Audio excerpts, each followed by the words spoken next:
Pois bem, vamos mergulhar agora no coração da lei do Pentateuco, especificamente nos capítulos 15 a 26 de Deuteronômio. O que temos aqui é fascinante. Israel está prestes a entrar na Terra Prometida e recebe não apenas um conjunto de regras, mas o verdadeiro projeto, a planta baixa de uma nova nação, uma sociedade inteiramente construída sobre a aliança com Deus. Para entendermos essa estrutura, nossa análise vai passar por 5 grandes eixos que o próprio texto nos apresenta. Primeiro, como seria uma sociedade justa. Depois, como a adoração deveria ser organizada. Em seguida, os princípios para a liderança. Também as leis de ordem civil e militar. E, por fim, os rituais que confirmam essa aliança em um ato de gratidão. Então, para começar, vamos olhar para as leis que governam o dia a dia, as relações sociais e econômicas. O que o texto faz aqui é estabelecer uma estrutura radical, totalmente focada em uma coisa: evitar que a pobreza se torne crônica e proteger os mais frágeis da comunidade. E um número vai aparecer bastante aqui, o 7. O número 7 ecoa por todas essas leis, funcionando quase como um ritmo, um compasso de misericórdia e de restauração. O 7º ano, como veremos, não é só uma data no calendário. Ele é, de fato, a pedra fundamental da justiça social nesse código. Vamos olhar isso de perto. A ideia do ano sabático é, para a época, algo extraordinário. Pense bem, a cada 7 anos, as dívidas entre os próprios israelitas deveriam ser perdoadas. Era um mecanismo econômico instituído por Deus, uma espécie de reset no sistema, para que nenhuma família ficasse presa para sempre num ciclo de dívidas e miséria. E essa mesma lógica, esse mesmo cuidado, se aplica àqueles que, por causa da pobreza, acabavam se vendendo como servos. A lei é muito clara. Depois de 6 anos de serviço, a liberdade era um direito. E aqui está o ponto crucial. Essa liberdade vinha com provisão. O antigo senhor era obrigado a dar o necessário para que a pessoa liberta pudesse recomeçar a vida com dignidade, com autonomia de verdade. Mas a vida em Israel não era moldada apenas pela justiça social. Claro. Ela também era ritmada por um calendário de adoração, um ciclo de festas que mantinha o povo sempre conectado à sua própria história de redenção e, claro, ao seu Deus. Eram 3 grandes momentos no ano em que a nação se reunia. A Páscoa, para lembrar da libertação do Egito, a Festa das Semanas, para celebrar a provisão da colheita, e a Festa dos Tabernáculos, para recordar o tempo de peregrinação no deserto. Isso não era um simples feriado, entende? Eram atos de memória coletiva, de gratidão, que criavam uma identidade nacional única diante do Senhor. Agora, perceba o contraste gritante. No meio da alegria dessas festas todas, a lei impõe a punição mais dura possível para a idolatria. Mas por quê? Porque a adoração exclusiva a Deus era a viga mestra da identidade de Israel. Qualquer desvio era visto como uma traição da aliança, uma ameaça à própria existência da comunidade, que precisava ser cortada pela raiz. Bom, com a sociedade e a adoração organizadas, a lei agora se volta para a questão do poder. Quem governa? E como? As leis que vêm a seguir definem os papéis e, o que é fundamental, os limites da liderança, desde os tribunais de cada cidade até o futuro rei. A base de tudo, do sistema todo, era uma justiça imparcial e que todos pudessem acessar. Juízes deveriam ser nomeados em cada cidade, e o mandato era bem claro: julgar com retidão, sem favorecer ninguém e, olha que importante, sem nunca aceitar suborno, porque, como o texto adverte, o suborno cega até os sábios.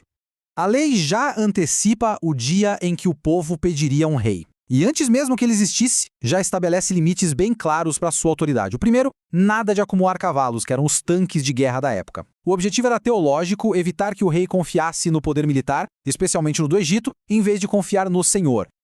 A segunda restrição era sobre os casamentos políticos. Naquela época era comum que reis fizessem alianças se casando com princesas de outros povos. A lei proíbe isso para o rei de Israel, não por um preconceito, mas para evitar que o coração dele fosse desviado para os deuses de suas esposas. É quase uma profecia do que aconteceria com Salomão séculos depois. E, por fim, a terceira proibição: nada de luxo excessivo ou ganância. O rei não deveria acumular riquezas para si.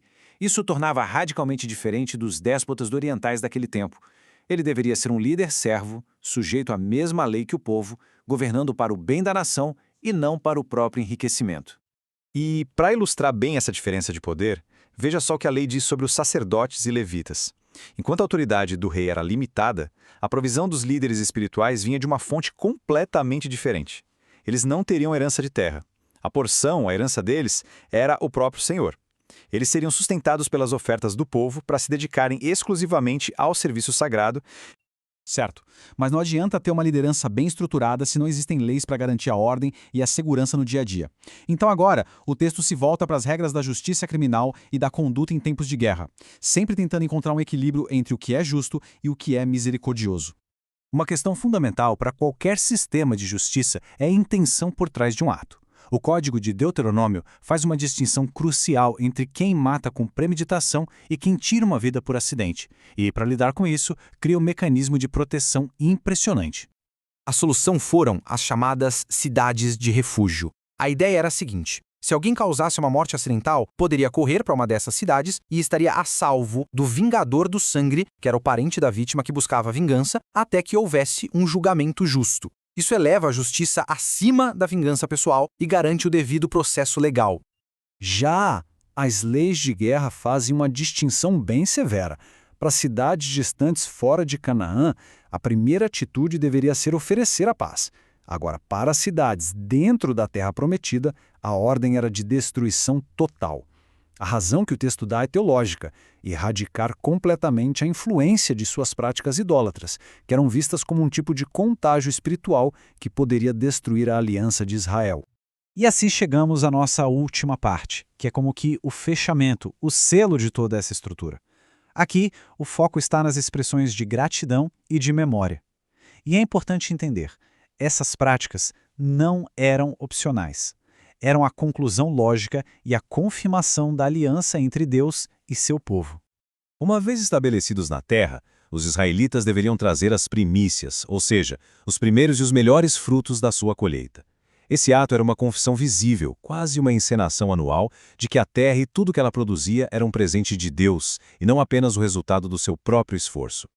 E depois de entregar o dízimo, que a cada 3 anos era destinado aos levitas, estrangeiros, órfãos e viúvas, a pessoa que ofertava fazia uma declaração solene, uma oração. Essa oração era como um testemunho formal diante de Deus, afirmando sua fidelidade à aliança e pedindo que a bênção continuasse sobre o povo e a terra.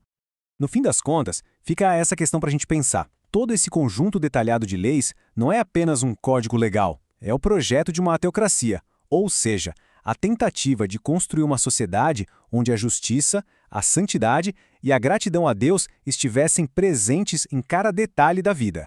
Esta é uma produção da Primeira Igreja Batista de Guarulhos, um ponto de encontro entre Jesus e o pecador.